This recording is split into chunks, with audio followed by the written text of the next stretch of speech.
ಮಾಜಿ ಸಂಸದ ರಮೇಶ್ ಕತ್ತಿ ಅವರು ವಾಲ್ಮೀಕಿ ಸಮುದಾಯದ ವಿರುದ್ಧ ಅಶ್ಲೀಲ ಪದ ಬಳಕೆ ಮಾಡಿದ್ದನ್ನು ಖಂಡಿಸಿ ಸಂಡೂರಿನಲ್ಲಿ ವಾಲ್ಮೀಕಿ ಸಮುದಾಯದ ಸದಸ್ಯರು ಬೃಹತ್ ಪ್ರತಿಭಟನೆ ನಡೆಸಿದರು. ಪ್ರತಿಭಟನಾಕಾರರು ಕತ್ತಿ ವಿರುದ್ಧ ತಕ್ಷಣ ಕಠಿಣ ಕಾನೂನು ಕ್ರಮ ಕೈಗೊಳ್ಳುವಂತೆ ಆಗ್ರಹಿಸಿದರು. ಪ್ರತಿಭಟನಾಕಾರರು ಸಂಡೂರಿನ ಪೊಲೀಸ್ ಠಾಣೆಯ ಮುಂದೆ ನಾರಾ ಘೋಷಣೆ ನೀಡಿ ನಂತರ ಪೊಲೀಸ್ ಸಬ್ ಇನ್ಸ್ಪೆಕ್ಟರ್ ಡಾಕೇಶ್ ಅವರಿಗೆ ಮನವಿ ಪತ್ರ ಸಲ್ಲಿಸಿದರು. ಮನವಿಯಲ್ಲಿ ಬೆಳಗಾವಿಯಲ್ಲಿ ನಡೆದ ಡಿಸಿಸಿ ಬ್ಯಾಂಕ್ ಚುನಾವಣೆಯ ವೇಳೆ ಬಿಕೆ ಮಾದಲ್ ಸ್ಕೂಲ್ ಆವರಣದಲ್ಲಿ ರಮೇಶ್ ಕತ್ತಿ ಅವರು ವಾಲ್ಮೀಕಿ ಸಮುದಾಯದ ವಿರುದ್ಧ ಅವಾಚ್ಯ ಪದಗಳನ್ನು ಬಳಸಿದ ಘಟನೆಯನ್ನು ಉಲ್ಲೇಖಿಸಿ ಇದು ಸಂಪೂರ್ಣ ಸಮುದಾಯವನ್ನು ಅವಮಾನಗೊಳಿಸುವ ಕೃತ್ಯ ಎಂದು ಆರೋಪಿಸಲಾಗಿದೆ. ಮಾತನಾಡಿದ ಮುಖಂಡರು, ಮಾಜಿ ಸಂಸದರು ಪದೇ ಪದೇ ದಲಿತರ ವಿರುದ್ಧ ಅವಾಚ್ಯ ಶಬ್ದಗಳಿಂದ ನಿಂದನೆ ಮಾಡುತ್ತಾ ಬಂದಿದ್ದಾರೆ. ಇದು ಅವರ ಕ್ರೂರ ಮನಸ್ಥಿತಿಯನ್ನ ತೋರಿಸುತ್ತದೆ. ಸೋಲಿನ ಹತಾಶೆಯಿಂದ ಇಂತಹ ನಿಂದನೆ ಮಾಡುವವರ ವಿರುದ್ಧ ಕಠಿಣ ಕಾನೂನು ಕ್ರಮ ಕೈಗೊಳ್ಳಬೇಕು ಎಂದು ಆಗ್ರಹಿಸಿದರು. ಹಾಗೆ ಮುಂದುವರೆದು ಈ ಹೇಳಿಕೆ ರಾಜ್ಯದ ಸುಮಾರು 60 ಲಕ್ಷ ವಾಲ್ಮೀಕಿ ಸಮುದಾಯದ ಜನರ ಮನಸ್ಸಿಗೆ ಹಾಗೂ ದಲಿತ ಪರ ಸಂಘಟನೆಗಳಿಗೆ ತೀವ್ರ ನೋವುಂಟು ಮಾಡಿದೆ. ಇಂತಹ ಘೋರ ಅಪರಾಧ ಮಾಡಿದವರಿಗೆ ತಕ್ಕ ಶಿಕ್ಷೆ ವಿಧಿಸಬೇಕು ಎಂದು ಒತ್ತಾಯಿಸಿದರು. ಪ್ರತಿಭಟನೆಯಲ್ಲಿ ವಾಲ್ಮೀಕಿ ಸಮುದಾಯದ ವಿವಿಧ ಸಂಘಟನೆಗಳ ನಾಯಕರು, ಯುವಕರು ಹಾಗೂ ಮಹಿಳೆಯರು ಭಾಗವಹಿಸಿದ್ದರು.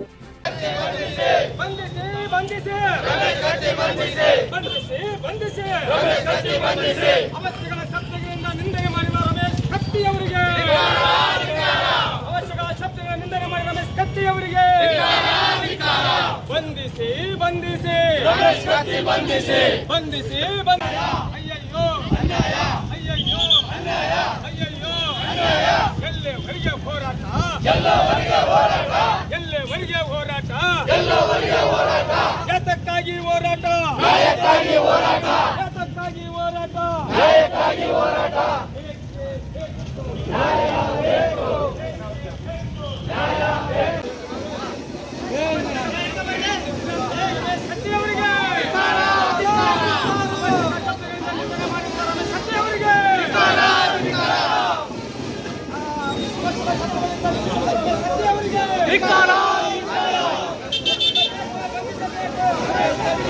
ವಾಲ್ಮೀಕಿ ಸಮಾಜ ವತಿಯಿಂದ ಸಂಡೂರು ಪೊಲೀಸ್ ಠಾಣೆಗೆ ಬಂದು ದೂರನ್ನು ದಾಖಲು ಮಾಡಿರುವಂಥದ್ದು.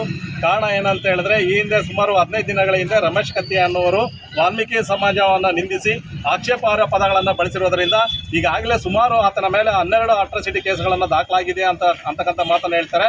ಅದರ ಪ್ರಯುಕ್ತವಾಗಿ ಇವತ್ತು ಸಂಡೂರು ತಾಲೂಕಿನ ಎಲ್ಲ ಮುಖಂಡರೆಲ್ಲ ಸೇರಿ ಸಂಡೂರು ಠಾಣೆಗೆ ಬಂದು ದೂರನ್ನು ದಾಖಲು ಮಾಡಿರುವಂಥದ್ದು. ಅವರನ್ನು ಗಡೀಪಾರು ಮಾಡಬೇಕು. ಅವರು ಈ ಹಿಂದೆ ಕೂಡ ಸುಮಾರು ಸತಿ ವಾಲ್ಮೀಕಿ ಸಮಾಜವನ್ನು ಗುರಿಯಾಗಿಸಿಕೊಂಡು ಅವರು ಇದೇ ರೀತಿ ಅವಹೇಳನಕಾರಿ ಮಾತಾಡಿರುವಂಥದ್ದು ಬೆಳಕಿಗೆ ಬಂದಿದೆ. ಇವರು ವಾಲ್ಮೀಕಿ ಸಮಾಜವನ್ನು ನಿಂದಿಸಲೇಬೇಕಂತಂದೇಳಿ ರಾಜ್ಯದಲ್ಲಿ ಇದು ಒಂಥರ ಪ್ರಚೋದನಕಾರಿ ಹೇಳಿಕೆ ಕೊಡುವಂಥದ್ದು ಇವರು ಇದೇ ರೀತಿ ಮಾಡ್ತಾ ಇದ್ದಾರೆ ಅಂತಂದೇಳಿ ವಾಲ್ಮೀಕಿ ಸಮಾಜದವರು ಇವತ್ತು ಸಂಡೂರು ಪೊಲೀಸ್ ಠಾಣೆಗೆ ದೂರು ಕೊಟ್ಟಿರುವಂಥದ್ದು. ಇದರ ಸಂಬಂಧ ಈ ವಾಲ್ಮೀಕಿ ಸಮಾಜದ ಮುಖಂಡರು ಈಗ ಏನು ಹೇಳ್ತಾರೆ ಅನ್ನೋದನ್ನು ಕೇಳುವಂಥದ್ದು. ಕರ್ನಾಟಕ ವಾಲ್ಮೀಕಿ ಮಹಾಸಭಾದ ತಾಲೂಕು ಅಧ್ಯಕ್ಷರು ರಮೇಶ್ ಕತ್ತಿ ಏನಿದ್ದಾರೆ ಬೆಳಗಾಮಲ್ಲಿ, ಅವರು ಹಿಂದೆ ಅವರಣ್ಣವರು ಸುತ್ತ MLA ಆಗಿದ್ದರು. 7-8 ಸಲ ಶಾಸಕರಾಗಿರ್ತಕ್ಕಂಥ ಉಮೇಶ್ ಕತ್ತಿ ತಮ್ಮ ಇವರು ರಮೇಶ್ ಕತ್ತಿ ಮಾಜಿ ಸಂಸದರು ಇವರು.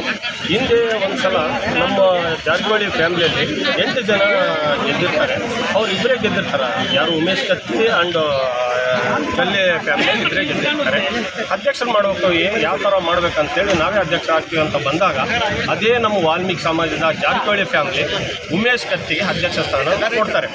9-10 ವರ್ಷ ಅವನು ಅಧ್ಯಕ್ಷ ಸ್ಥಾನದಲ್ಲಿದ್ದು ಮರಣ ಹೊಂದಿರ್ತಾನೆ. ಯಾರು ಉಮೇಶ್ ಕತ್ತಿ ಸತ್ತ ಮೇಲೆ ಅವನು ಹತಾಶೆ ಆಗ್ತಾನೆ. ಯಾರು ರಮೇಶ್ ಕತ್ತಿ ಅನ್ನೋನು ಅವನು ನನಗೆ ಅಧ್ಯಕ್ಷ ಮಾಡಬೇಕನ್ನೋ ಹಂಬಲ ಇರುತ್ತೆ. ಆದರೆ ನಿಮ್ಮ ಅಣ್ಣ ಆಗಿದಾನಲ್ಲ, ಈಗ ಬೇಡ, ನಾವು ಬೇರೆಯವ್ರಿಗೆ ಮಾಡೋಣ ಅನ್ನೋ ಉದ್ದೇಶ ನಮ್ಮ ವಾಲ್ಮೀಕಿ ಸಮಾಜಕ್ಕೆ ಐತೆ. ಅವನಂತ ಹೇಳಿ ಥರ್ಡ್ ಕ್ಲಾಸ್ ನನ್ನ ಮಗ ಅವನು, ಯಾರು ರಮೇಶ್ ಕತ್ತಿ ಅನ್ನೋನು. ಇವತ್ತು 8-10 ವರ್ಷ ನಮ್ಮದೇ ವಾಲ್ಮೀಕಿ ಸಮಾಜದಿಂದ ಅವರ ಅಣ್ಣ ಬ್ಯಾಂಕ್ ಅಧ್ಯಕ್ಷರಾಗಿದ್ದವರು ಇವತ್ತು 2 ಸೀಟು ಬಂದು ಅಧ್ಯಕ್ಷ ಕೊಟ್ಟಿದ್ದಾರೆ. ಇವಾಗಲೂ ಅವ್ನು ಗೆದ್ದಿರೋದು ಒಂದೇ ಸೀಟ್ ಗೆದ್ಕೊಂಡು ಬಂದಿರೋದು. ಅವನೇನು 10 ಸೀಟ್ ಗೆದ್ದಿಲ್ಲ. ಅದರ ಜೊತೆಗೆ ಬೇರೆಯವರು ಕೈ ಜೋಡಿಸ್ತಾರಂತ ಹೊಡೆದಾಡ್ತಾ ಇದ್ದಾರೆ. ಅದು ಏನೇ ಇರಲಿ ಮಾತಲ್ಲಿ ಇಡ್ತಾ ಇರಬೇಕು. ಅವನ ಯೋಗ್ಯತೆಗೆ ಅವ್ನು ಏನು ಮಾತಾಡಿದ್ದಾನೆ ಅದೇ ಬ್ಯಾಡ್ರಿಂದ 9-10 ವರ್ಷ ಬ್ಯಾಂಕ್ನಾಗಿದ್ನಲ್ಲ, ಅವನಿಗೆ ನಾಚಿಕೆ ಆಗ್ಬೇಕಂತ ಹೇಳಿ 2 ಮಾತು. ಈ ಮಾಜಿ ಸಂಸದರಾಗಿರ್ತಕ್ಕಂಥ ರಮೇಶ್ ಕತ್ತಿ ಅವರ ಹೇಳಿಕೆ ಇಡೀ ರಾಜ್ಯಾದ್ಯಂತಿರುವ ವಾಲ್ಮೀಕಿ ನಾಯಕ ಸಮಾಜಕ್ಕೆ ಭಾಳ ಓಪನ್ ಆಗಿರ್ತಕ್ಕಂಥ ವಿಚಾರ ಇದು. ಇಲ್ಲಿವರೆಗೂ ಕರ್ನಾಟಕ ರಾಜ್ಯದಲ್ಲಿ ಶೇಕಡ 63 ಅಪರಾಧ ಕೇಸ್ ದಾಖಲಾಗಿದ್ದರೂ ಕೂಡ ಇಲ್ಲಿವರೆಗೂ ಅವರು ಬಂಧನರಾಗಲಾಗಿರೋದು ಭಾಳ ಖಂಡನೀಯವಾಗಿರ್ತದೆ. ಆದ ಕಾರಣ ಈಗ ಮತ್ತೆ ನಾವು ಇಲ್ಲಿ ಎಫ್ಐಆರ್ ಮಾಡ್ತಿದ್ದು ಏನಪ್ಪ ಅಂದರೆ ಅವರನ್ನು ಶೀಘ್ರವೇ ಬಂಧಿಸಿ ಇನ್ನೊಂದು ಸರಿ ನಮ್ಮ ಸಮಾಜಕ್ಕೆ ಯಾವುದಾದ್ರೂ ಇನ್ನೊಬ್ಬ ರಾಜಕಾರಣಿ ಆಗಿರಲಿ ಅಥವಾ ಬೇರೆ ಆಗಿರಲಿ ನಮ್ಮ ಸಮಾಜದ ಬಗ್ಗೆ ಅವಹೇಳನಕಾರಿಯಾಗಿ ಮಾತಾಡಬಾರದು. ಈ ಮೂಲಕ ಸರ್ಕಾರಕ್ಕೆ ಎಚ್ಚರಿಕೆ ಅಂದರೆ ಇನ್ನೂ ಬಂಧನ ಮಾಡಿಲ್ಲ ಅಂತಂದರೆ ನಾವು ಇನ್ನು ಮುಂದೆ ನಮ್ಮ ಸ್ವಾಮೀಜಿಗಳ ನೇತೃತ್ವದಲ್ಲಿ ಮತ್ತು ನಮ್ಮ ಸಮಾಜದ ಸಂಘಟನೆ ನೇತೃತ್ವದಲ್ಲಿ ರಾಜ್ಯಾದ್ಯಂತ ಕರ್ನಾಟಕ ರಾಜ್ಯ ಬಂದ್ ನಾವು ಕರೆ ಕೊಡುತ್ತೇವೆ ಅಂತ ಈ ಮೂಲಕ ಎಚ್ಚರಿಸಿದ್ದೇವೆ. ಸ್ಟೇಷನ್ಗೆ ಅವ್ರ ವಿರುದ್ಧ ದೂರು ದಾಖಲ ಮಾಡಿದ್ದೀವಿ. ಆದರೆ ಸರ್ಕಾರ ಕೂಡ ಇದನ್ನ ಎಚ್ಚೆತ್ತುಕೊಂಡು ಅವ್ರನ್ನ ಇಮಿಡಿಯೇಟ್ಲಿ ಆಗಿ ಅವ್ರನ್ನ ಅರೆಸ್ಟ್ ಮಾಡಬೇಕು. ಯಾಕಂದ್ರೆ ಈಗ ಒಂದು ಸಮುದಾಯ ಅಂದ್ರೆ ನಮ್ಮದೇ ಆದಂಥ ಒಂದು ಸಮುದಾಯಕ್ಕೆ ಸ್ಥಾನಮಾನ ಇದೆ. ಸಂವಿಧಾನಕ್ಕೆ ಇವ್ರು ಏನು ಬೆಲೆ ಕೊಟ್ಟಂಗಾಯಿತು. ಇಡೀ ಸಂವಿಧಾನದಾಗ ನಮ್ಮದೇ ಆದಂಥ ಒಂದು ಸ್ಥಾನಮಾನ ಇದ್ರು ಇವ್ರು ಅದನ್ನೆಲ್ಲನೂ ಲೆಕ್ಕಿಸದೆ ಮಾಜಿ ಸಂಸದರಾಗಿ ಇವರು ಎಜುಕೇಟೆಡ್ ಅನ್ಎಜುಕೇಟೆಡ್ ಅಲ್ಲ. ಆದರೆ ಅವರು ಬಿಹೇವ್ ಮಾಡಿರೋದು ಅನ್ಎಜುಕೇಟೆಡ್ ಥರನೇ. ಒಂದು ಸಮುದಾಯಕ್ಕೆ ತಿಂದರೆ ಇಡೀ ಒಂದು ನಾವು ನಮ್ಮ ಎಸ್ ಟಿ ಸಮುದಾಯ ಮುಂದಿನ ದಿನಗಳಲ್ಲಿ ನಾವು ಕೂಡ ಅವರನ್ನು ಉಗ್ರ ಹೋರಾಟಕ್ಕೆ ತಯಾರಾಗಿ ನಿಲ್ತೀವಿ. ಇದಕ್ಕೆ ಯಾವುದೇ ರೀತಿ ಅನುಮಾನ ಇಲ್ಲ. ನಾವು ಒಬ್ಬರಿಗೆ ನಾವು ಅವರಿಗೆ ಸಮುದಾಯದಿಂದ ತಕ್ಕನಾದ ಪಾಠ ನಾವು ಕಲಿಸಿದ್ರೆ ಇನ್ನೊಬ್ಬರು ನಮ್ಮ ಬಗ್ಗೆ ಮಾತಾಡುವಾಗ ಅವರು ಮೈಯೆಲ್ಲ ಹೆಚ್ಕೊಂತಾರೆ. ಹಂಗಾಗಿ ಇವಾಗ ಮಾತ್ರ ನಾವು ಯಾವುದೇ ಕಾರಣಕ್ಕೂ ಅವ್ರನ್ನ ಸುಮ್ಮನೆ ಬಿಡದಲ್ಲೇ ಉಗ್ರವಾದ ಹೋರಾಟಕ್ಕೂ ತಯಾರಾಗ್ತೀವಿ. ಸರ್ಕಾರ ಕೂಡ ಎಚ್ಚೆತ್ತುಕೊಂಡು ಇಮಿಡಿಯೇಟ್ಲಿ ಅವ್ರನ್ನ ಬಂಧಿಸಬೇಕಂತ ಕಳಕಳಿಯಿಂದ ತಮ್ಮಲ್ಲಿ ಕೇಳ್ಕೊಳ್ತೇವೆ. ಬೈದಿರ್ತಕ್ಕಂಥದ್ದು ಇಡೀ ನಮ್ಮ ಕರ್ನಾಟಕದ ಜನತೆ ವಾಲ್ಮೀಕಿ ನಾಯಕ ಬೇಡರ ಜನಾಂಗಕ್ಕೆ ತುಂಬ ಅವಮಾನಕರ ಆಗಿರ್ತಕ್ಕಂಥದ್ದು ಅವಮಾನ ಆಗಿದೆ. ಹಾಗಾಗಿ ಈಗಾಗಲೇ ಎಲ್ಲ ಜಿಲ್ಲೆಗಳಲ್ಲಿ ಎಲ್ಲ ತಾಲೂಕು ಕೇಂದ್ರಗಳಲ್ಲಿ ಅವರ ವಿರುದ್ಧ ಪ್ರತಿಭಟನೆಗಳಾಗಿದ್ದಾವೆ, ದೂರುಗಳು ದಾಖಲಾಗಿದ್ದಾವೆ.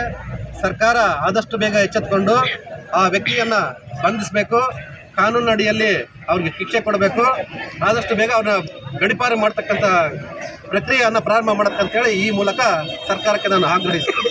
ನಮ್ಮ ಸಮಾಜಕ್ಕೆ ಬೇಡರ ಏನೋ ಒಂದು ಸಂದರ್ಭದಲ್ಲಿ ಮಾತಾಡಿರ್ತಕ್ಕಂಥದ್ದು ಇಡೀ ನಮ್ಮ ವಾಲ್ಮೀಕಿ ಸಮಾಜಕ್ಕೆ ಎಲ್ಲೋ ಒಂದ್ ಕಡೆ ನೋವು ಉಂಟು ಮಾಡಿರ್ತಕ್ಕಂಥದ್ದು. ಜೊತೆಗೆ ಅವರೊಬ್ಬ ಮಾಜಿ ಸಂಸದರಾಗಿ ಅವರ ಬಾಯಲ್ಲಿ ಇಂಥ ಮಾತುಗಳು ನಾವು ಯಾರು ನಿರೀಕ್ಷಿಸಿರಲಿಲ್ಲ. ಈ ಒಂದು ಅವರ ನಮ್ಮ ಸಮಾಜಕ್ಕೆ ಮಾಡಿರ್ತಕ್ಕಂಥ ಅವಮಾನವನ್ನ ಖಂಡಿಸಿ ಇವತ್ತು ಎಲ್ಲ ನಮ್ಮ ಸಂಡೂರು ತಾಲೂಕಿನ ಎಲ್ಲ ನಮ್ಮ ನಾಯಕ ಸಮಾಜದವರು ಇವತ್ತು ನಮ್ಮ ಸ್ಟೇಷನ್ಗೆ ಬಂದು ನಾವು ದೂರನ್ನ ಸಲ್ಲಿಸುತ್ತಿದ್ದೇವೆ.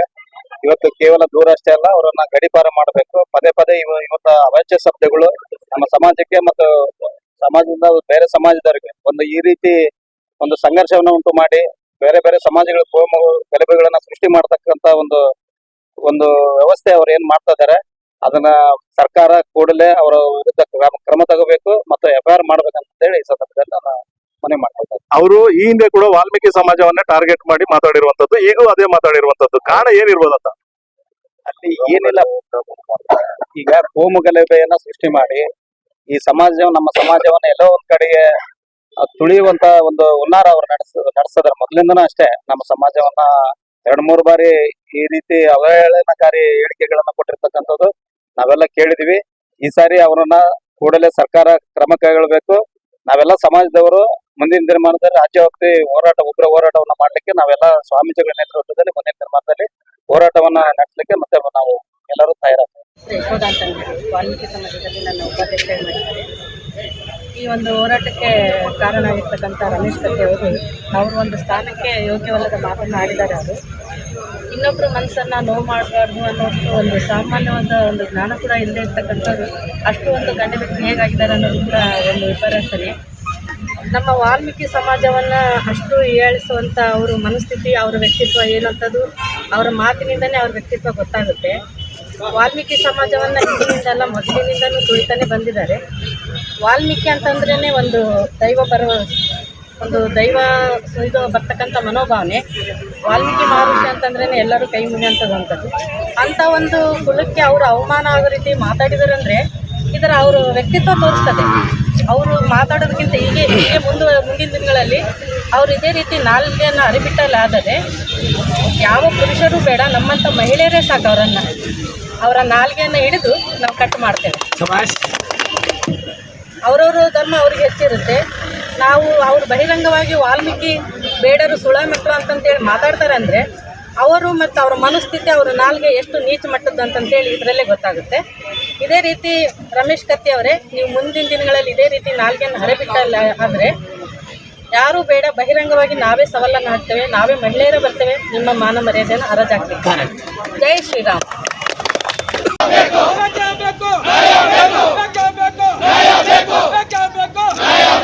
ಅಯ್ಯಯ್ಯೋ ಅಯ್ಯಯ್ಯೋ ಅಯ್ಯಯ್ಯೋ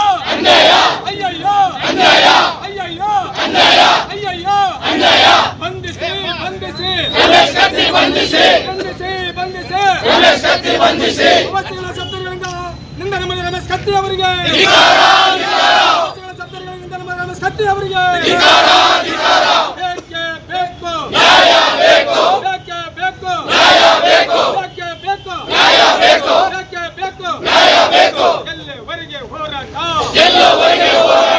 ಎಲ್ಲಿವರೆಗೆ ಹೋರಾಟ ಯಾತಕ್ಕಾಗಿ ಹೋರಾಟ ಯಾತಕ್ಕಾಗಿ ಹೋರಾಟ ಎಲ್ಲಿವರೆಗೆ ಹೋರಾಟ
ವಿಷಯ ದಲಿತ ಸಮಾಜಕ್ಕೆ ಜಾತಿ ನಿಂದನೆ ಮಾಡಿರುವ ಮಾಜಿ ಸಂಸದ ರಮೇಶ್ ಕತ್ತಿ ಅವರ ವಿರುದ್ಧ ಜಾತಿ ನಿಂದನೆ ಪ್ರಕರಣ ದಾಖಲಿಸಿ ಕಾನೂನು ಕ್ರಮ ಕೈಗೊಳ್ಳುವ ಬಗ್ಗೆ ಈ ಮೇಲ್ಕಾಣಿಸಿದ ವಿಷಯಕ್ಕೆ ಸಂಬಂಧಿಸಿದಂತೆ ಈ ಮೂಲಕ ತಮ್ಮಲ್ಲಿ 19/10/25ರಂದು